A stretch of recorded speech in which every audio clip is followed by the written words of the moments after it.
Oh, in this lesson, I want to give you some additional information about track construction. You already know the first, consider the cattle farm with the road connection to Sacramento. The road tells us that the farm can deliver goods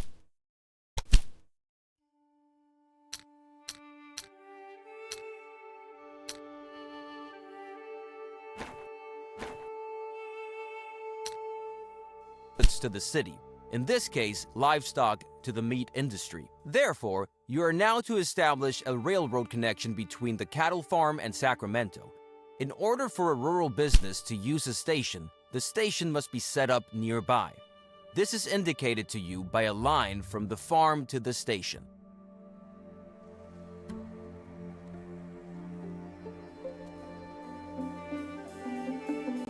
Very good. And now build a track between the new station and the station in Sacramento. Don't use the first two station tracks in Sacramento though, because we still need them for the connection to San Francisco.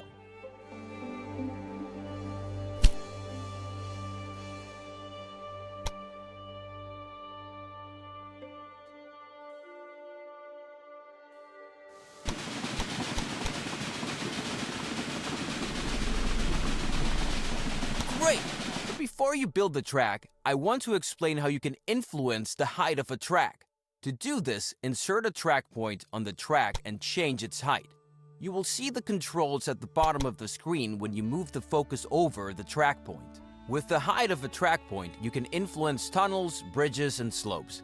Now, optimize the track so that no tunnels or bridges are needed, and the track has a length of less than 250 kilometers or 160 miles.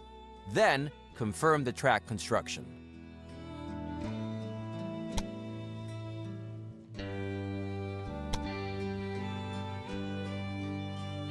Excellent! Now, set up a rail line between the cattle operation and Sacramento.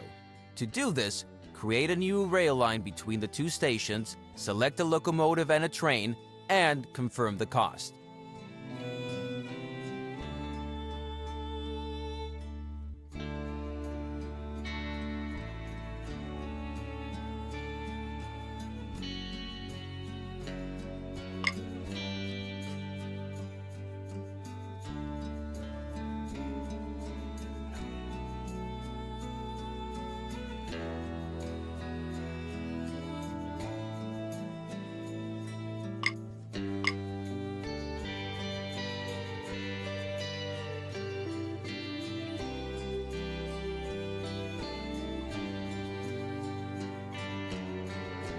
That done, the rail line can begin service. But suppose the demand for cattle becomes so great that one train on this line is not enough. Then you would have to. Therefore, you should now build a sidetrack and define directions of travel so that several trains can operate between the cattle farm and Sacramento. Open the track build mode again. Now select the track at the marked position to insert a switch. Now it gets tricky. You have to lay the new track as a parallel track to the existing one. Parallel tracks are much cheaper and offer many advantages. Move your cursor to the marked position and make sure that the parallel track symbol appears on the cursor. Then confirm the position. Very good! Now the track will continue to be built as a parallel track. Now select the last position for your sidetrack near the cattle farm. You will see the complete track with two switches as a preview. Then confirm the construction and pay. Now you have to set directions for the two parallel tracks. Otherwise, your trains will always choose the shortest way and not use the sidetrack. Now open the direction mode and select. Very good! Now your trains can go one way and return the other. Why don't you zoom in close to one of the new turnouts and take a look at the signals that were automatically created by the turnout. But at the moment, you don't need a second train on this route, because your rail line can already transport much more livestock than the. Open the Sacramento City dialog by selecting the Sacramento City borders. You can select anything except special buildings. Important information about the city is shown here. At the top, the citizens of the city are displayed. Below that is how many wagons of goods the citizens and the industries in the city could. Furthermore, the current train usage is shown for freight, passengers, and mail. Below that, it shows how the same is true for mail.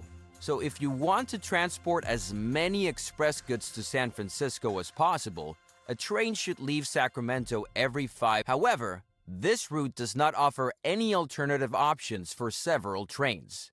Now you have to change that, but this time with a different method. Open the track construction mode and build a railway line from Track 2 in Sacramento to Track 2 in San Francisco. You will see that this track is automatically planned as a parallel track and is therefore very convenient.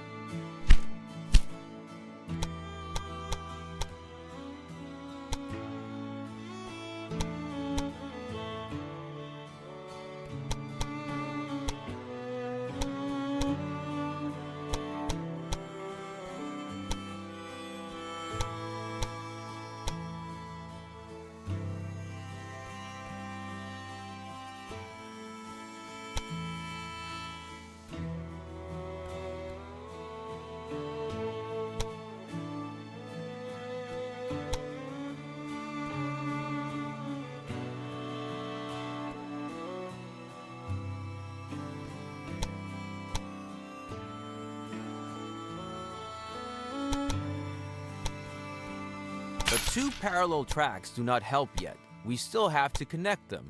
There is a very practical method for this, the station gridiron. With it, you can connect parallel tracks in front of stations. Select the station gridiron and build it in front of the Sacramento and San Francisco stations. Excellent! Now set different directions for the two parallel tracks so that the trains can avoid each other. Select the track direction mode again and set different directions for the two tracks by selecting the track sections. Excellent! By setting directions, all signals are automatically created here as well. Now your track is ready for more trains. Close the track construction. First, you can simply select the train that is traveling between the two cities. Do that.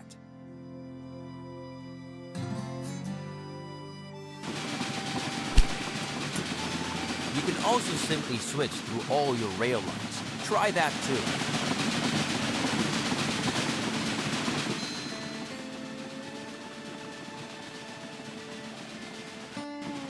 And there is a third way. Select the track between San Francisco and Sacramento. Then, a list of all the rail lines that use this track will open on the left.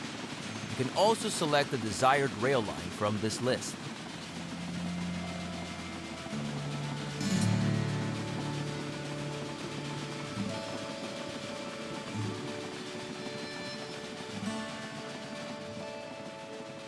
Now select Edit Rail Line and increase the number of trains to 2. The cost of this is for the locomotive, which has to be bought new. Fortunately, the wagons cost you nothing. Confirm the cost so the second train can be purchased, and then close the mode.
Perfect! Take a close look at the station and the station gridiron in Sacramento. The new train can be created immediately because thanks to the gridiron, both tracks are available to the rail line. You can place gridirons at all parallel tracks in front of a station if there is enough space available, because the more tracks are to be connected, the longer the structure. Since the station gridiron can only be used by one train at a time, I wouldn't recommend you to connect more than 4 parallel tracks. Now let's wait for the train, and already the new train is on the way. By the way, the train number of the train you are currently looking at is shown above. Switch through the trains on your train line once. This is useful, for example, if you want to see what each train has loaded.